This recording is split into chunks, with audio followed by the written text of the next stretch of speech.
Okay, so by now you must know what is a news, and you must have also learned about the inverted pyramid.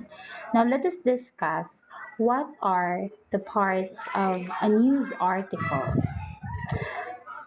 A news article is consist of a lead, body, and there is no conclusion needed. Unsa man ang lead, ma'am? Lead opens the article with most essential details. Sa usual pa nga essay nga atong himuon, si lead ang first paragraph or siya ang introduction, no? And observing or following the inverted pyramid, si lead ang naa sa pinakaibabaw. Siya ang nag-consist sa most important details. When we say important, it is synonymous with the word essential. So naa didto ang unsay nahitabo, kanusa, asa, kinsa ang involved, nganong nahitabo. So naa diha sa lead. And sa body, ang mga ni-support na siya sa lead sa imong introduction or sa imong first paragraph. So siya ang ni-amplify sa lead. When we say amplify, siya ang mas nihatag pa og support og naghatag og gibug-aton sa imuhang lead, sa imuhang introduction. It provides more specific details. So kung sa imong lead naghisgot ka og kanang intramurals sa school, so sa imong body mo provide na ka og mga unsay mga events nga naa sa intramurals, kinsa ang mga tawong involved, nga naa kay panghatag ng mga stories or more details that will support your lead. So how do you write a lead? There are different types of lead. We have two types, the direct lead and the indirect lead. Sa indirect na lead, let's talk about the direct lead first. Let's me use a laser pointer. So the direct lead. Direct lead is consist of the kinds of direct lead rather is the summary lead, the analysis lead, and the wrap lead. The kinds of indirect lead are question lead, quotation lead, anecdotal lead, narrative lead, and staccato lead. Based from the word itself na direct lead, sa Bisaya pa, diretso kag atake, diretso kag hatag, no? So from the word itself, si summary lead, gi-summarize na nimo daan, gi-summarize nimo ang main event. Si analysis is naghatag kag gi-analyze nimo ang situation. Provide kag data, what is the news all about? That's analysis lead. Wrap lead is mura pud siya summary lead. Gi-wrap up nimo main event. Si indirect lead, kung sa Bisaya pa, wala ka ni diretsyo, ni agi sa sakag. Depende sa style. Kung question lead ka, so ang imong news nag-start og question. Kung quotation lead ka, ang imong news nag-start og quotation. Kung anecdotal lead, ang imong news nag-start og anecdotes. When we say anecdotes, it's short stories. No, mugbo ra jud nga kanang event, no? Kanang pwede siya experience sa usa ka tawo, but mostly more siya personal nga story, anecdotal lead. Narrative lead is mag-narrate ka in your lead. Or staccato lead, staccato means minugbo nga sentences imong gigamit. Let's try to define or discuss each type of direct lead and indirect lead. So the direct leads. Let's start discussing with the summary lead. Si summary lead, this is an example. 2 people died while 10 others were injured when a public utility jeepney collided with a private car along the National Highway in Barangay Cambaro, Mandawi City on Monday afternoon. Tagalog pa, Dalawang patay habang 10 ang sugatan matapos bumangga ang isang public utility jeepney sa isang pribadong sasakyan sa kahabaan ng National Highway sa Barangay Cambaro, Mandawi City nitong Lunes ng hapon. If we notice the lead, iyan na dyan gi-summarize. Gihatag na niya ang main nga panghitabo sa iyahang introduction, sa iyahang lead. Duha ka tawo patay na po ang samdan. Kadsa dihang nagbangga ang jeepney ug ang pribado nga sakyanan sa Barangay Cambaro, Mandawi City niadtong Lunes sa hapon. So gi-summarize na niya ang panghitabo. So that's how you make the summary lead. So remember, the summary leads contain the gist,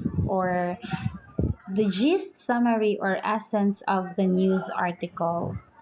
So, si summary kay nag-contain siya sa pinakaunod sa article. And only the most important information are in the summary lead. So when you write a news and then you plan to use the summary lead, kinahanglan ma-identify jud nimo first thing unsa ang mga important details, pinaka-important nga details sa imong news. If your news is about the intramurals, then i-identify na nimo asa nga mga details about sa intrams ang dapat naana sa imuhang lead, naana sa imong first nga paragraph. You have to remember, an effective summary lead is short but complete.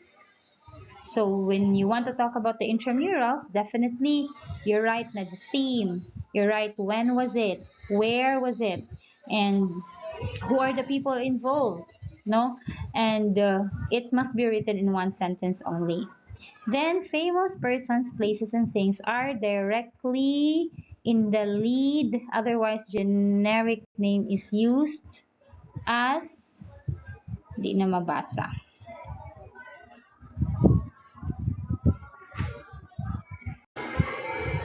In the exercise 1 about writing the summary lead, in English, a fire incident in a residential area in Sitio Banawa, Barangay Guadalupe, Cebu City. These are the details, and you have to write a summary lead with the provided details. English man ang atuang medium, so arita mo focus sa English. So write a summary lead consisting these details. A fire incident in a residential area sa Sitio Banawa, Barangay Guadalupe, Cebu City. The firefighters found it difficult to penetrate the area because of narrow roads.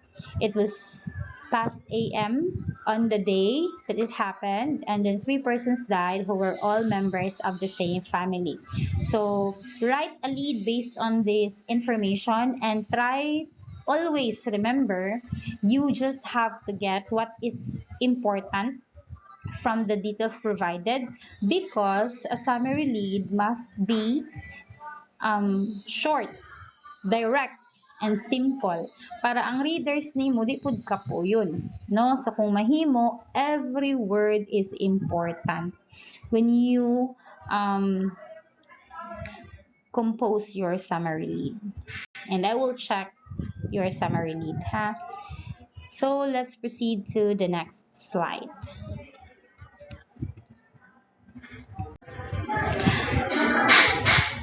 So this is the suggested summary lead out from the details given in the previous slide.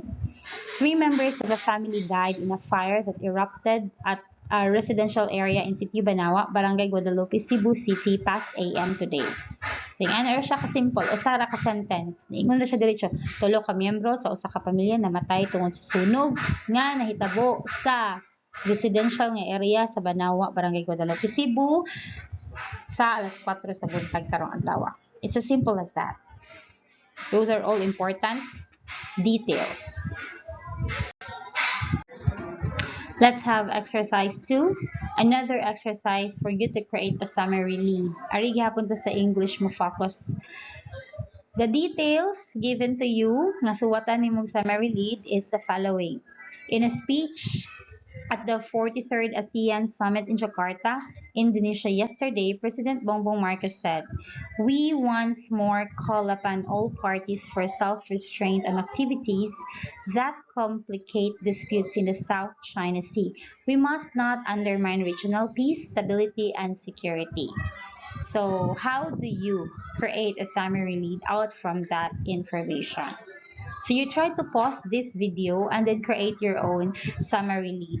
And after maka-create na ka, i-play balik ang video because in the next slide, I will present to you a suggested summary lead out from that details. So let's try to compare your own summary lead and the suggested summary lead nga naaani nga slide. So please pause the video and write your own summary lead. So here is the suggested summary lead. You try to compare your own lead and this suggested lead. President Bongbong Marcos has called for self-restraint among all parties so as not to escalate tensions amid the West Philippine Sea dispute, as he stressed the importance of maintaining peace and stability in the region. Nga, kumusta man ang imuhang lead? Duol-duol ra sa gi-suggest nga summary lead or mas nindot ang imuhang summary lead? Summary ba jud ang imong gihimo gikan sa speech ni President Marcos? How do you assess yourself? This time, let us discuss analysis lead. What is an analysis lead? It's a lead. It's an introduction. It's the first paragraph of your article that provides data nga gi-analyze na nimo.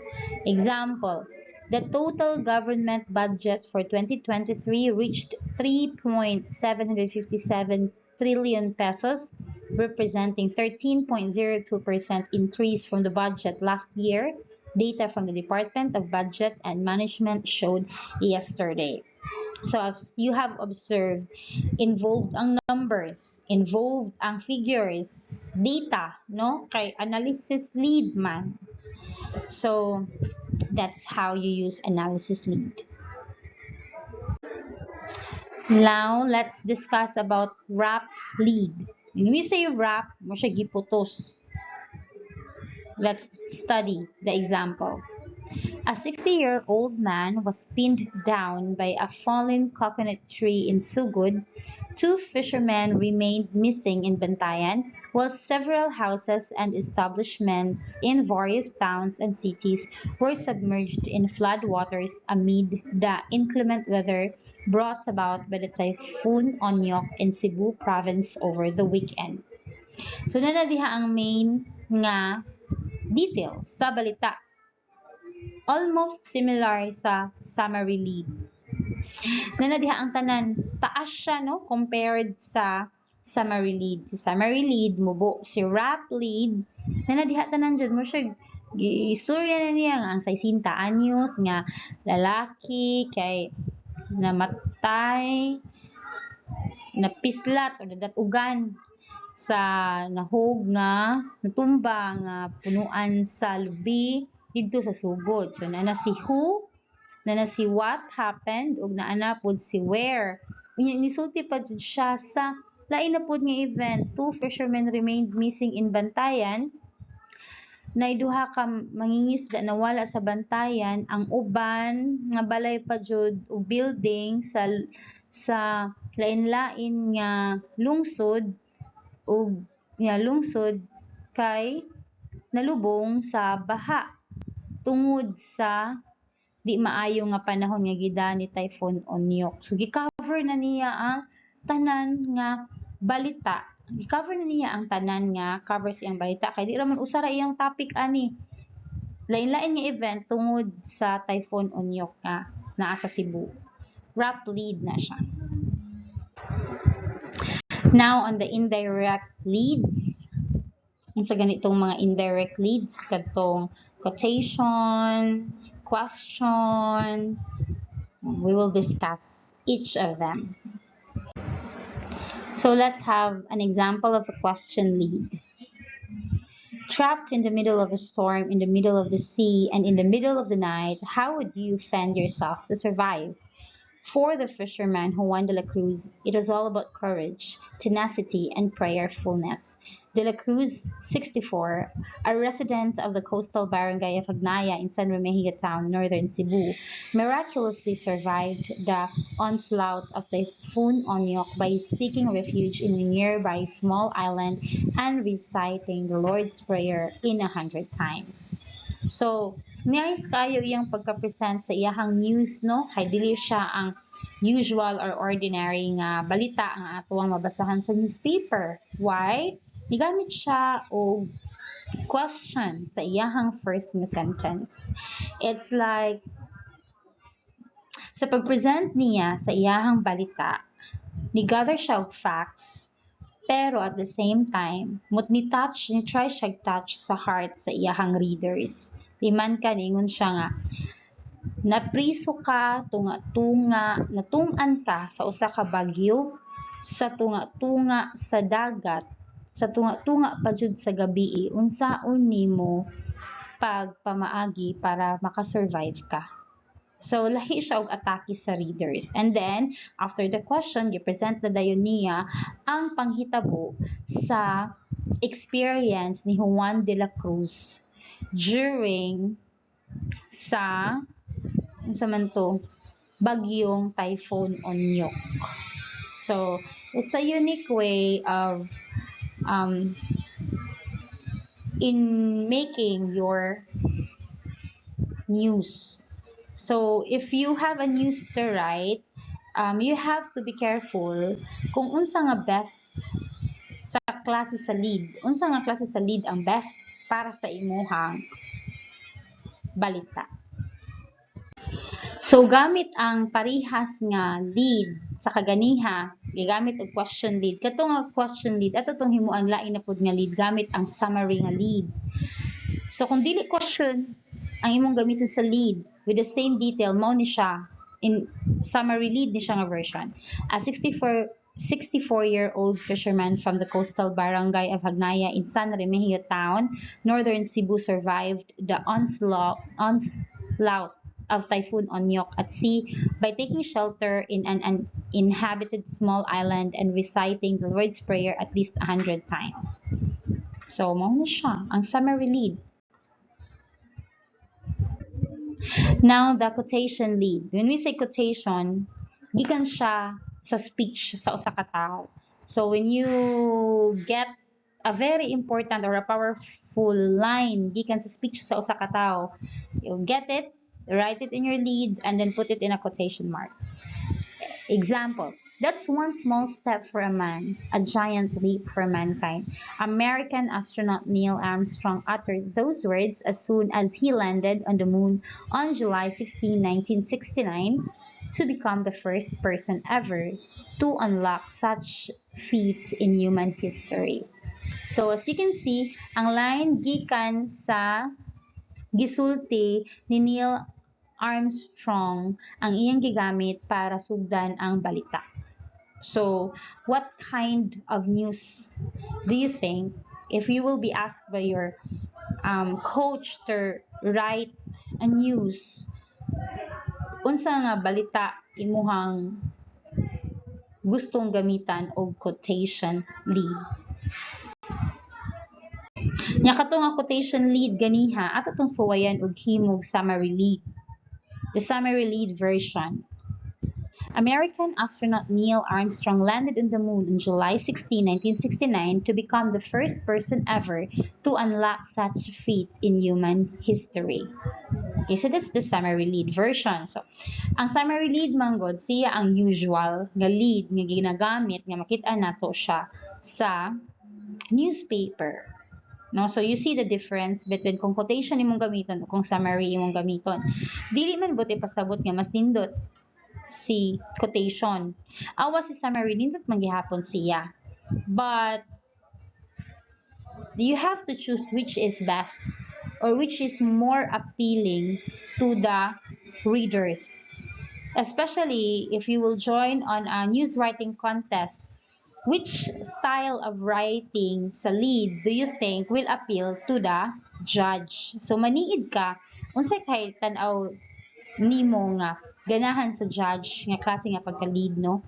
You will listen to the judge when he delivers his speech. And kinahanglan pod imo pong bana-banaon ang imong news story kung asa jud ang best nga lead ang gamiton. So remember, use question and quotation leads appropriately, cautiously, and sparingly. The general rule is still to use summary lead, especially during contests. So tara, you have to use the quotation and question lead sa sakto, no? Maniid jud ka kanus dili pwede permi na lang ka mag quotation or mag question nga lead. Kaya sa contest kuno si summary lead gihapon kuno ang pinaka-appropriate. But again, maniid, maminaw ka, makiramdam ka kung unsay type sa imuhang judge. Mailhan man nimo ang judge because before sa contest, ang judge muhatag nag-speech, muhatag na siya session, mo-discuss na siya what is the news all about, unsa iyahang mga suggest. So you try to study the judge, unsa ni siya klase nga pagka news writer, unsa iyang mga styles, unsa iyang gusto.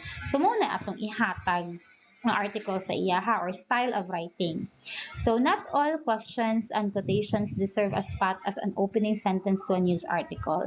So dili bitaw ang tanan nga quotation, dili pud tanan nga question ang ibutang sa sinugdanan sa news article. You have to be careful.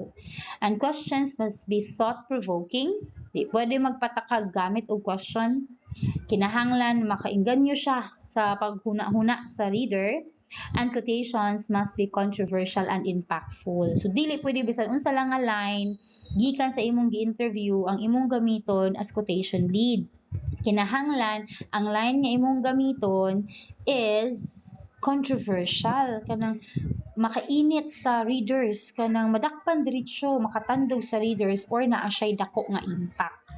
So mao na siya ang nimong timbang-timbangon as to how you should use the quotation lead. And anecdotal lead is telling a story, sharing a short event. No example.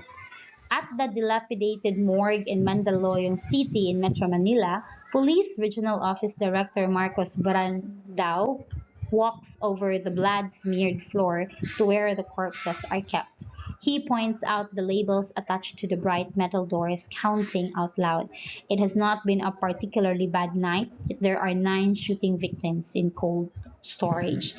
So si anecdotal lead, kung kabantay ka, rahag nagbasa o short story or novel event, iyang generate in sort of dramatic way ang news, ang panghitabo, no? It's anecdotal ang iyang style. And again, magdepende jud sa judge kung ganahan ba ang judge ana nga style of writing. But you can use that in writing a news sa imuhang school paper. And we also have the narrative lead. Let me read. Cristita Villarba, 49, up to the shaking of the ground that was quickly followed by a rumbling noise, like that from a thunder. Before she knew it, a huge cloud of dust had enveloped their vicinity. What she heard after were the shrieks of her neighbors that echoed from all directions. When the sun shone and the dust settled, at least 2 small sitios on the slope of a limestone hill in barangays Tinaan and Naalad in the city of Naga were already covered in soil, and so on. You read the last paragraph na lang. Narrative lead is, yes, you narrate the story based gihapon sa imuhang news, and this news is about the landslide that happened in Naga. Kanus sa kani nga tuig, no? Wala nakabutang sa news kung unsa ni nga year, but naani sa newspaper naka-indicate kanus ani nga year na hitabo. So it's a story Murag gihapon kag nagbasa og kanang novel. It's more dramatic. But facts ang naa ha. Dili ni siya himo-himo. It's a real story. Ang iya lang pagka-reveal sa story kay ang iyang pagka-reveal sa balita kay based sa narration siya. Alright, let's have staccato lead. Si staccato kay putol-putol imong sentence. Short, but it gives emphasis or drama sa imuhang news. Example, a pistol on the floor, cash scattered around, a lifeless body soaked in blood. So mao na siya ang lead niya. A pistol on the floor, cash scattered around, a lifeless body soaked in blood. Staccato means ting.